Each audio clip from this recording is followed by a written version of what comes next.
This is a map of mound explorations as of 1890-91. I never even imagined until a month and a half ago that there were more than just a handful of discrete places.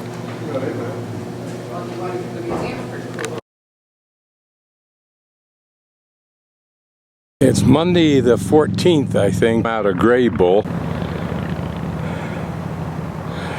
It's amazing how you lose memory track of how spectacular the route is from East Yellowstone Park out through here.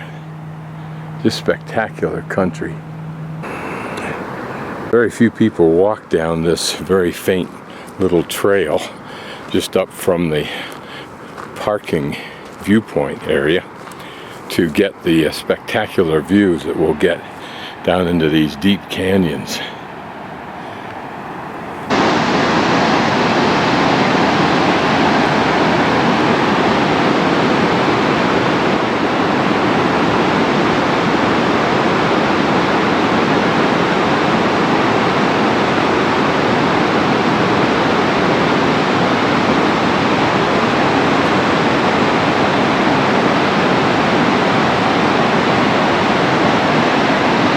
The gentle curve of these stones I'm on are alluring. They draw you towards the edge, but one stumble and you could lose your footing and not be able to regain it.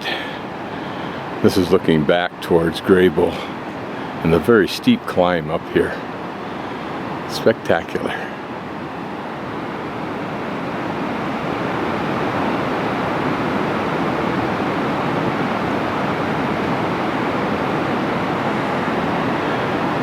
It's interesting when you travel around the world and find places that are little tiny chunks of what we have here that are national icons in the country you're in. Okay, I've been traveling for a couple of days, 2 or 3 actually. Just come across from Wyoming over here to the west, and we're into South Dakota. Been traveling all through here. This is a reproduction of the writing desk that both Lewis and Clark carried, one for each of them. And then the horn on the right for communicating between boats, and the telescope, which the Indians thought was quite marvelous magic. This is a facsimile of the keelboat that they took upriver. As you can see, it's pretty large by what we would have thought. But when you see the size of the Missouri River, if you're not familiar with it, you'll realize why this was more than an appropriate sized boat. Particularly when in the total expedition there were 50 men. There were 2 other boats, 2 small pirogues that were also used, but this will give you an idea of the size of this boat. It had sails, so it sailed except when it got on sandbars. So looking to the south, probably southeast slightly, is the Missouri River. We're looking probably west right now, but it was on that side that they camped at Owakama. But you can see this is a pretty huge river at this point.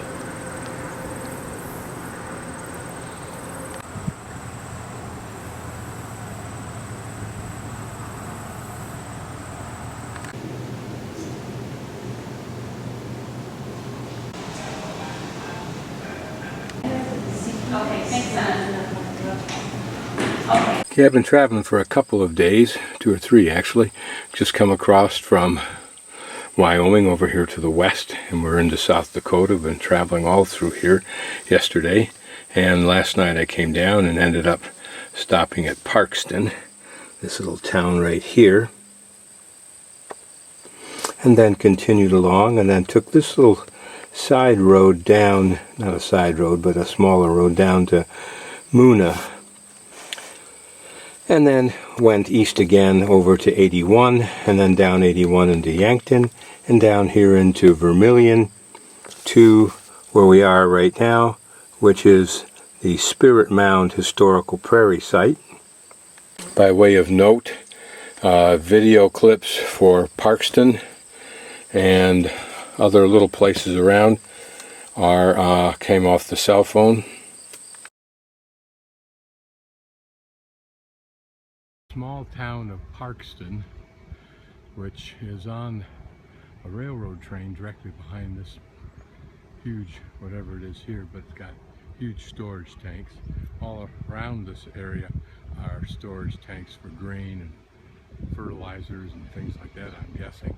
And you see some more out here. And this is the original Main Street.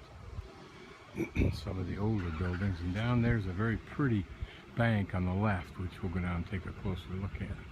This is an old house in the town of Parkston on Main Street that's sheathed in that old metal stamped design that's usually used on the ceilings of interior buildings. Here on the same side of the street as Main Street is the First National Bank. Not quite as imposing as this one down here, which we'll get a little bit closer look at in a moment. You know, 4 is the date of this bank. An imposing looking bank compared to everything else that remains here, and I suspect that's why it remains. It was fairly big in its time, august in its use of stone, with some beautiful carving. Particularly these under the balcony areas. Stonework at the entryway is interesting. Not to mention the faux columns and the lions.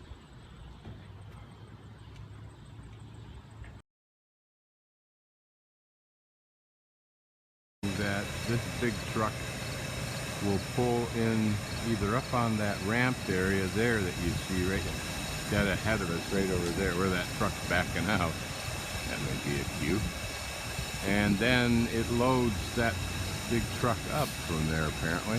But it also has the potential, I think if you see there are 3 tanks of relatively small size, but there may be a way of mixing certain ingredients together into this feed. I say that the birds around here live well, those that eat grain. They just hang out where the truck spills a little bit once in a while. The company Parkston Grain and Feed.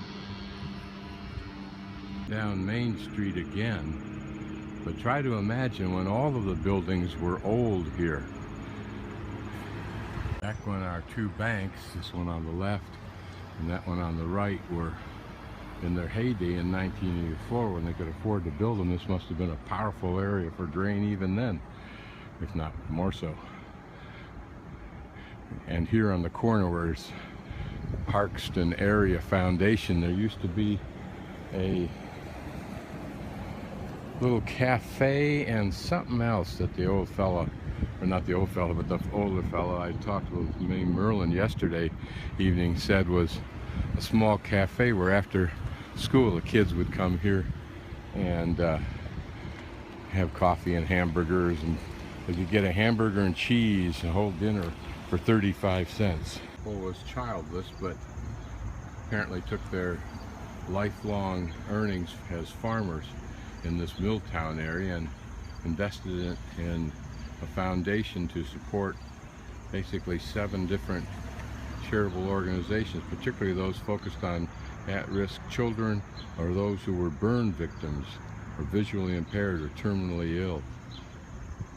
This whole park here apparently is for people who have donated their estate or resources to this area. And Merlin himself, who I spoke to yesterday, without consciously doing it, rattled through a whole bunch of charitable organizations that he was spending his time working for, including the one that he was coming out of. It's a food fund for 20 or so hungry families in the neighborhood. You can make it out where it says First Dakota, those are 2 banks, but that space between them, he said, held a pool hall. And when the kids were through eating at the small cafe to my right, they wandered over and spent the afternoon in the pool hall, which sounds a lot like the Music Man. This is set up so all kinds of local residents get to put their names in here for some kind of contribution, whether it was before this was built or after, I don't know. Whether those front glass windows were curved originally as they are now, I suspect they were, since that's the design of that little cupola, if you will. And look at those pretty windows up above, their treatment. And look at this pretty ancient van.